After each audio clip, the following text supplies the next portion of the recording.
Jodi Grove from Stafford Schools, and I teach kindergarten. I'm Tracey Pettijohn from Stafford Schools, and I teach Title I K-12 Reading and Math Intervention.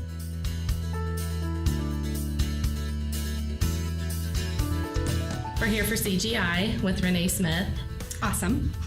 My biggest takeaway is that the standard algorithms do not work for the majority of kids, and this is a way to let kids explore math instead of telling them how to do a problem. There were 27 different ways that they can solve math problem strategies they can use, and instead of a teacher telling them how to do it, they learn from each other through exploration and discovery.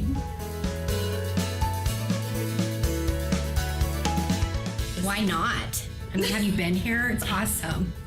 The experts are here, and they support you when you get back to your classroom. You leave with a fire under you. You want to go back and just change the world.